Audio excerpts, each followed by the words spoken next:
Good morning to each and everyone. First of all, wish you all Happy New Year 2024. And do you think it about that 2023 was somewhat not good? Not good in the sense world faced war and a sort of massacre just in between Russia, or you can say it about that this Ukraine. Still, war is actually continuing. And you see it about that the person who got the life, certainly they do not get any type of allegation to be killed in the name of war.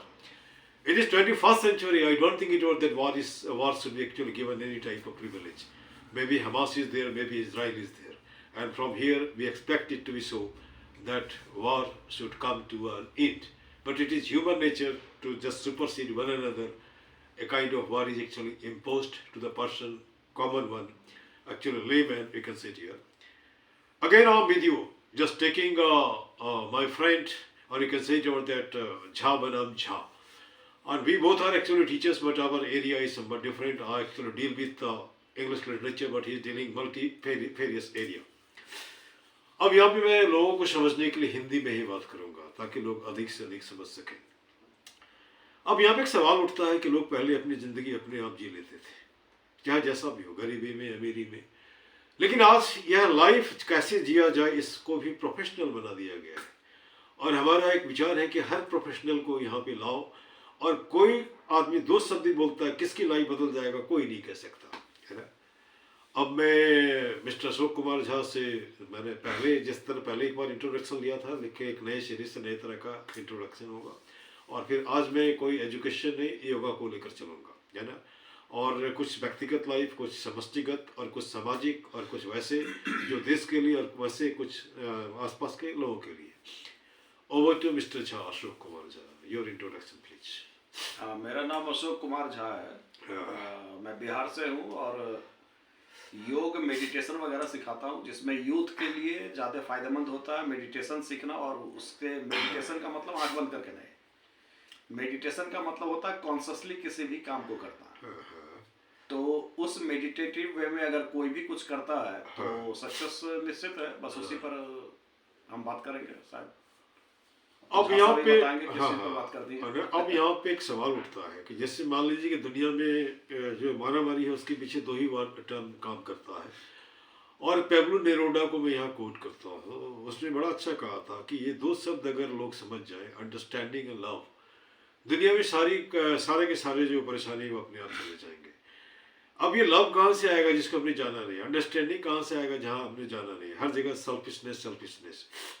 अब यहाँ पे एक सवाल उठता है कि हम शरीर के लिए तो खाना खाते हैं, लेकिन मानसिक और ये कह सकते हैं मस्तिष्क को भोजन नहीं देते हैं. शायद मुझे लगता है ये मेडिटेशन कहीं ना कहीं हमें इस हिस्से में प्रेरित करता है कि हम अपने माथे को भी विकसित करें. माथा अगर विकसित होगा तो सारा का सारा शरीर भी विकसित होगा. इस एरिया में मेडिटेशन को, माथे के हेल्थ को डेवलपमेंट में कहाँ तक आप योगदान समझते हैं? जैसे आपने कहा है कि शरीर को तो हम लोग भोजन देते हैं और मन को नहीं देते हैं. तो ऐसी बात नहीं है. हम लोग शरीर को जितना भोजन देते हैं उससे 1000 गुना ज्यादा हम लोग मन को भोजन देते हैं. चलिए, बहुत बढ़िया. मन का भोजन जो होता है वो है असल में ध्यान. लेकिन लोग ध्यान के इस पर ध्यान नहीं दे करके विचारों को भरते हैं. और विचार जो होता है वो होता है कचरा. अच्छा. क्योंकि दूसरों का विचार जो आएगा या अपना विचार जो आएगा वो सिर्फ विचार ही होता है. एक्सपीरियंस नहीं होता, अनुभव नहीं होता. ठीक. अनुभव जब अगर कुछ भी विचार अगर हमारे दिमाग में आता है तो फिर वो उसका भोजन है. ध्यान वही है कि किसी भी अनुभव जनित चीजों को जानना ध्यान होता है. कॉन्शसली जानना.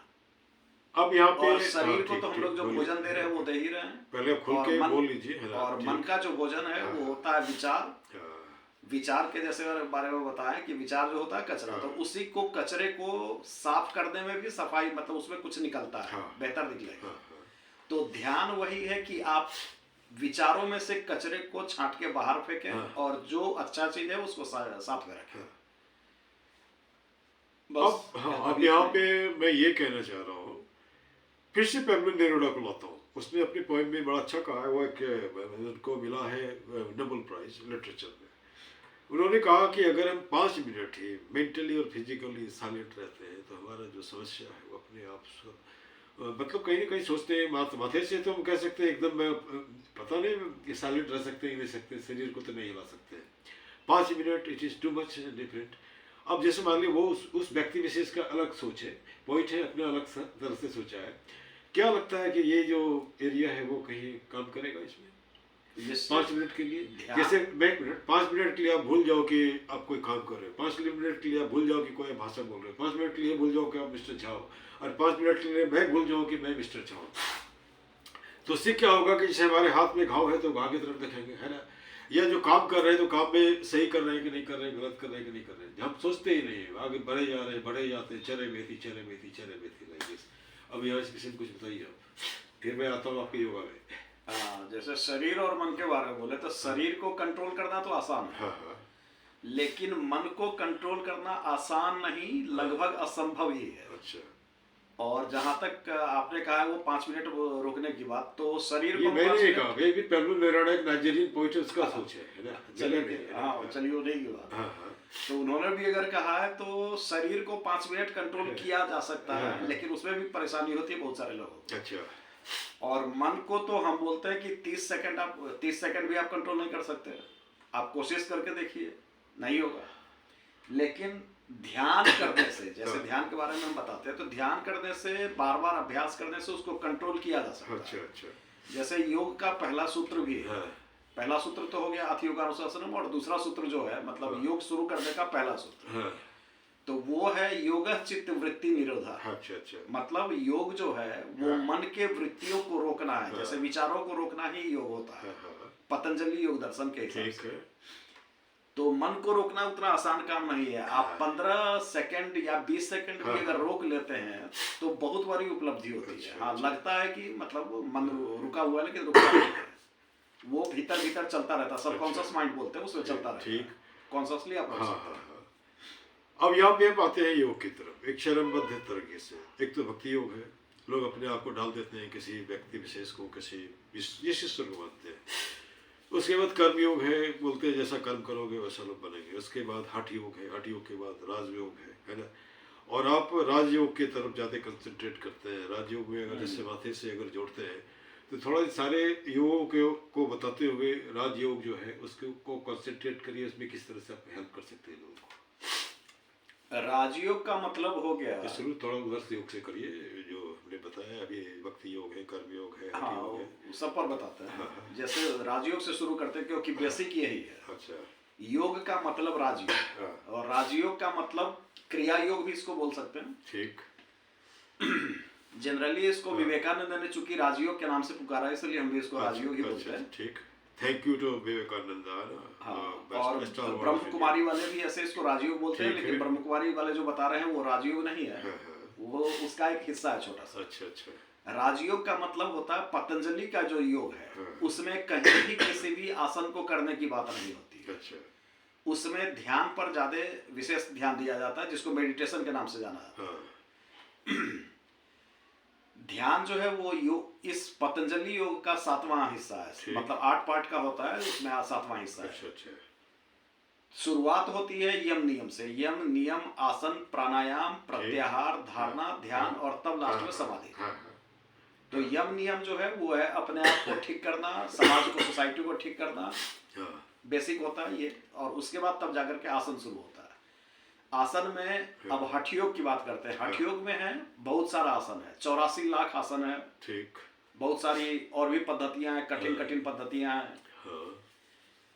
तो योग, पतंजलि योग में जिसको राजयोग कहते हैं, उसमें इसकी कोई गुंजाइश नहीं है। आसन का मतलब होता है स्थिरता पूर्वक और सुख पूर्वक बैठना।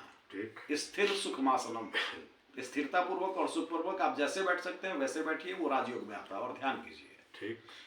ये हो गया राजयोग का हिस्सा। इसमें अलग अलग बताया जाता है। इसमें माइंड कंट्रोल मेन होता है राजयोग। इसमें शरीर को बहुत ज्यादा कंट्रोल नहीं करना। अगर आप माइंड को कंट्रोल करते हैं तो शरीर अपने आप कंट्रोल होगा।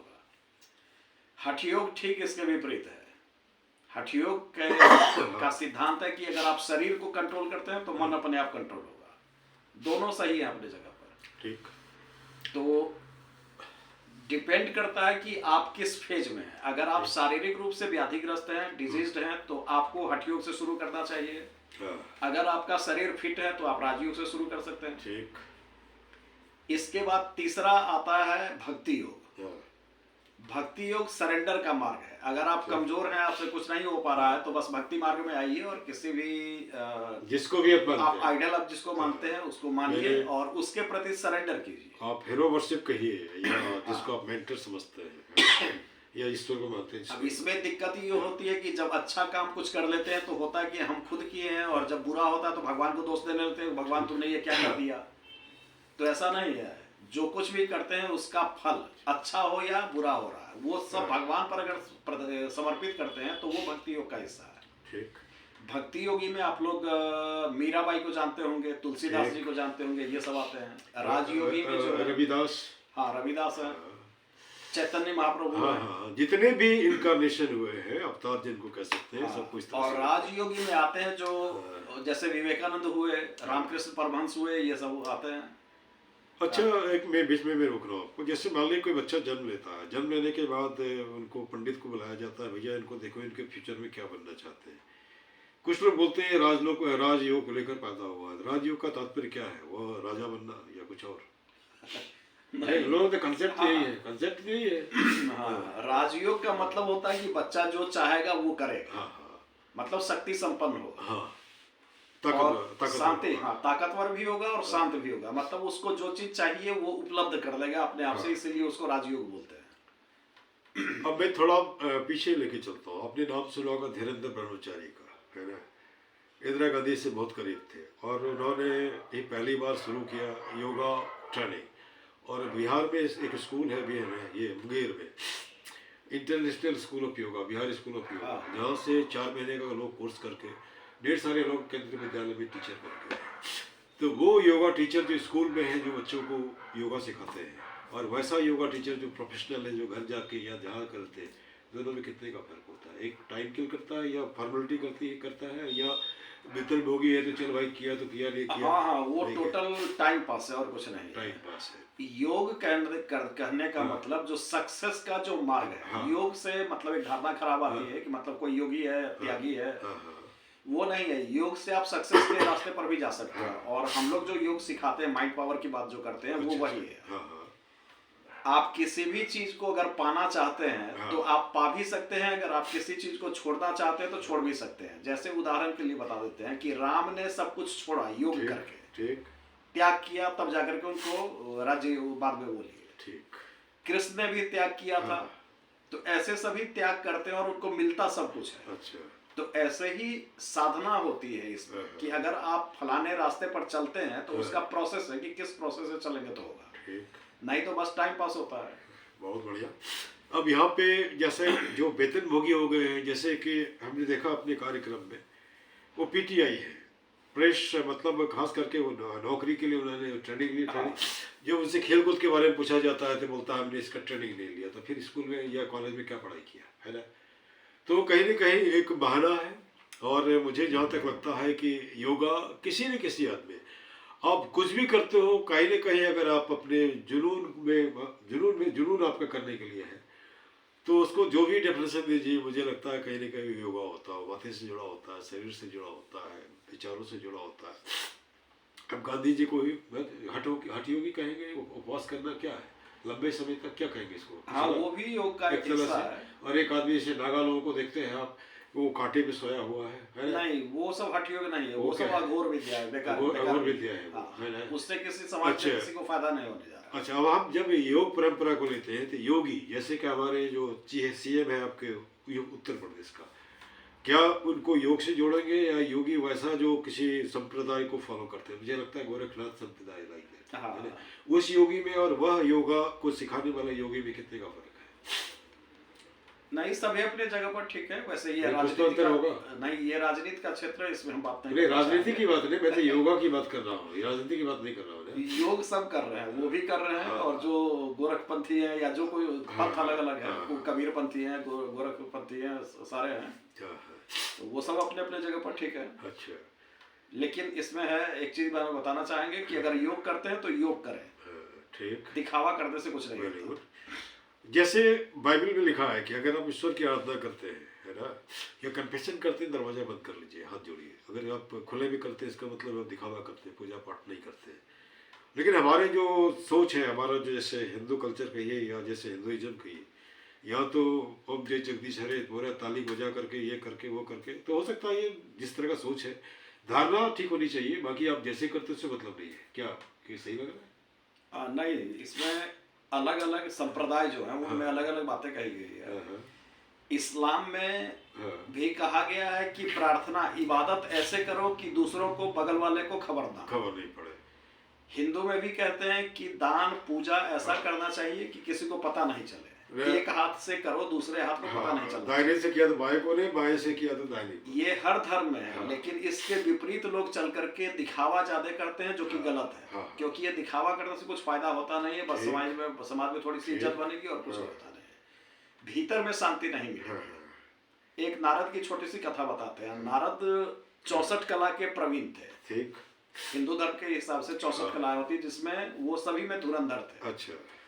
तो उनको कहा गया कि आप निष्णात हैं अपने सारे कामों में, अब आप कुछ भी कर सकते हैं। तो उन्होंने बहुत सारा ये किया, लेकिन उनको मन की शांति नहीं मिलती थी। अच्छा, ठीक। तो ऐसे ही भटक रहे थे, तो किसी ने उनको कहा कि तुम पृथ्वी लोक पर जाओ, तुमको वहां पर मिलेगा। तो वहां पर भक्ति लोक के बारे में, भक्ति योग के बारे में जाकर के पता करना। अच्छा अच्छा।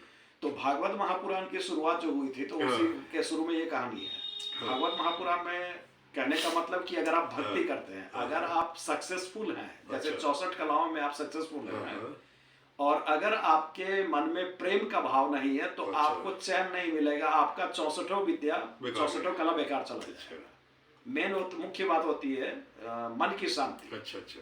और विवेकानंद ने इस पर एक बहुत ही शानदार लाइन कहा है, जो मुझे बहुत प्रिय है। बोल दीजिए। कि शांत रहना शक्ति की महत्तम अभिव्यक्ति है। अच्छा। कहने का मतलब कि जो पीसफुल आदमी होगा वो सबसे ज्यादा शक्तिशाली होगा। अच्छा। क्योंकि शांत रहना साधारण बात नहीं होती है, उद्वेग को रोकना साधारण बात नहीं है। रिएक्ट नहीं होते हैं। और मेरे हिसाब से भी 100% ये बात सही है। बिल्कुल सही है। अच्छा अच्छा, आपके यहाँ पे एक कॉमन वीकनेस जो लोगों का है, तुरंत गुस्से में आ जाना है ना, हमारी बात क्यों नहीं सुनी गई, वो उसमें मुझे लगता है लगभग 99.9% लोग उस पर जुड़े। अब यहाँ पे हमने कहीं पढ़ा था कि एक स्टेज आता है योगा में, वहाँ पे आप खाना नहीं खाने से भी होगा, और something is actually created just in the tummy area of yours, and that makes the thing to be just cemented. ये सही लगता है आपको कि हवा पी करके हम ले सकते हैं? नहीं नहीं, ऐसा कुछ नहीं है। ये जिसने लिखा है उनका व्यक्तिगत अनुभव। हाँ, व्यक्तिगत अनुभव उनका है। और ये फिर कह सकते हैं जैसे कि धोती करते हैं, अब जैसे कि नाक में, एक नाक से दूसरे नाक से वो नेती लेते हैं, वो कहाँ तक कारगर है? हाँ, वो भी कारगर है शरीर के शुद्धिकरण के लिए। वो तेजी से अगर आप शुद्धि चाहते हैं तो वो उसके लिए बहुत कारगर है। हम लोग भी करते हैं कभी कभी। ठीक ठीक। उसमें उसको षटकर्म कहते हैं।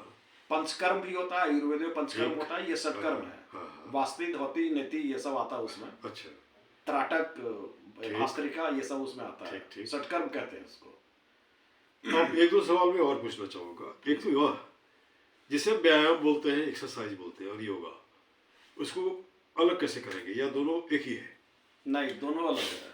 थोड़ा सा एग्जांपल। व्यायाम हुआ कि आप को जो वर्कआउट करना है, वर्कआउट जो आप कर रहे हैं, उसको इजी वे में करते चलिए या टफ वे में करते चलिए। जैसे कीजिए कान में आप गाना लगा करके सुन सकते हैं, या बातचीत करते हुए कर सकते हैं, ये सब कर सकते हैं। लेकिन यौगिक आसन जो है, या व्यायाम जो है, योग का व्यायाम जो है, उसमें इन सब चीजों की अनुमति नहीं है। ठीक। लेकिन आप धारणा जो लोगों का है, हम एक्सरसाइज करते हैं अर्थात योगा कर रहे हैं, वो योगा को इसे जोड़ दे रहे हैं, है ना? वो योग नहीं है। अब जैसे आप आसन कर रहे हैं कोई भी, और किसी से बात कर रहे हैं या गाना सुन रहे हैं, तो वो आसन नहीं है। आसन का मतलब होता है कि आप जो आसन कर रहे हैं, मतलब फिजिकल पोस्चर आपका, और माइंड उस फिजिकल पोस्चर में कहाँ पर स्ट्रेन हो रहा है, कहाँ पर अच्छा लग रहा है, कहाँ पर बुरा लग रहा है, क्या हो रहा है, क्या नहीं हो रहा है, सारे चीजों को ऑब्जर्व करना।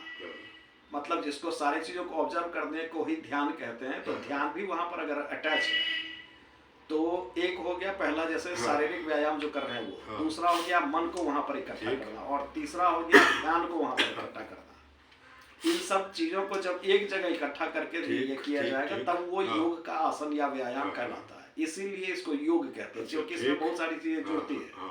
शरीर, मन, ध्यान, ये तीनों चीज जब जुड़ेगा तभी ध्यान। अच्छा अच्छा। ये व्यायाम होगा, यौगिक व्यायाम, नहीं तो नहीं होगा। अब अगला सवाल, हम योगा या व्यायाम का मशीनीकरण कर रहे हैं, और एक प्रोफेशन चल रहा है जिसको जिम कह सकते हैं, ओपन जिम कहिए या इंडोर जिम कहिए, वो कहाँ तक योगा से कम्पीट कर रहा है?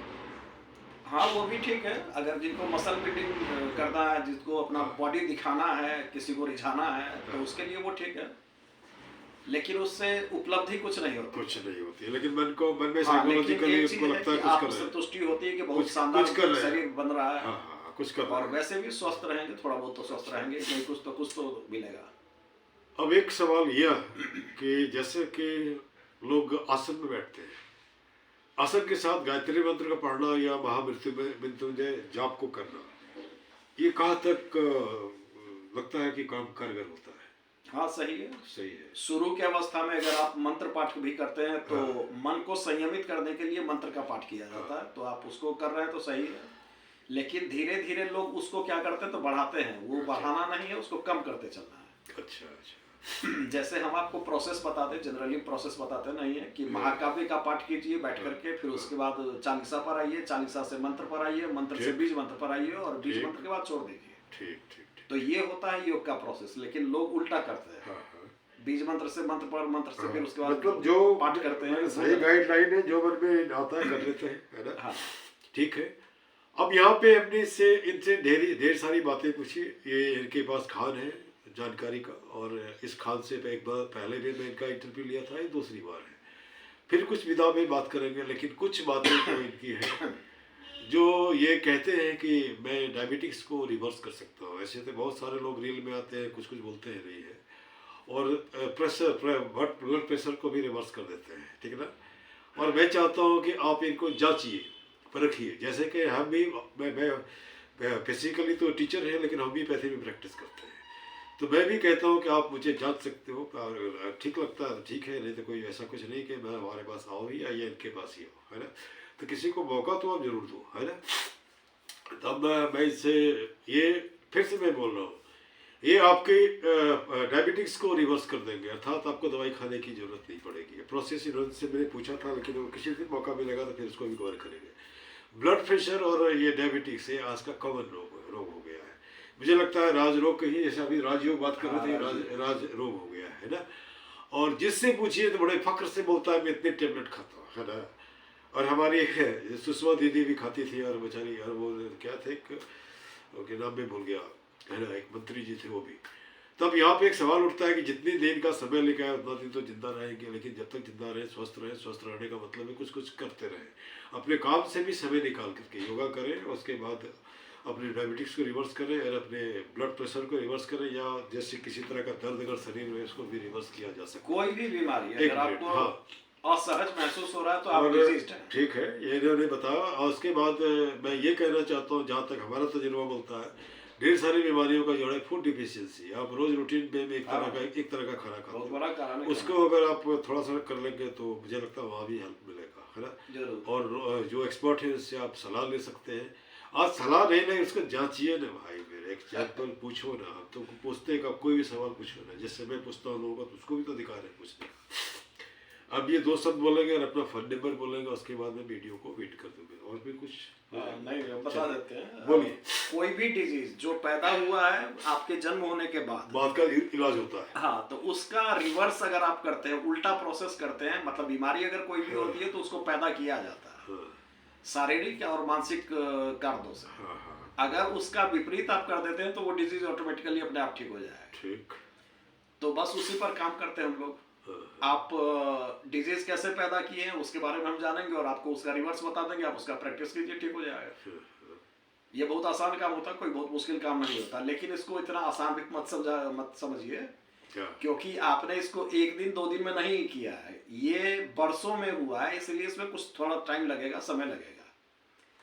बहुत ज्यादा समय नहीं, 2-3 महीना टाइम लगता है, उसको आप ठीक कर सकते हैं, रिवर्स कर सकते हैं। अच्छा, एक बात और मैं बता दे रहा हूँ कि ये चूंकि जॉब नहीं करते हैं, कहीं पे बच्चों को पढ़ाते हैं सब कुछ, और इसका शुल्क लगता है। अब क्या लगता है, आप इनसे फोन पे बात कर लेंगे और मिल लेंगे, इतना ही। जरूर। और हमारा मकसद मतलब बिजनेस नहीं है, हमारा मकसद है कि किन व्यक्ति का 2 शब्द, और हो सकता है कि इस एरिया में इनका जो प्रोफेशन है आप सीख सकते हो, इनसे सीख करके अपने करियर शुरू कर सकते हो। लेकिन सीखने के लिए पहले तो 2 ही बातें हैं, या तो किसी टीचर ने मुझे कॉलेज में कहा था, या तो मस्तक निभाओ या मुद्रा दो।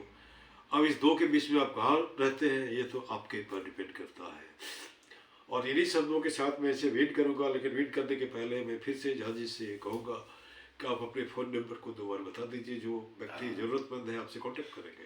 जरूर। मेरा फोन नंबर हुआ 9717465636।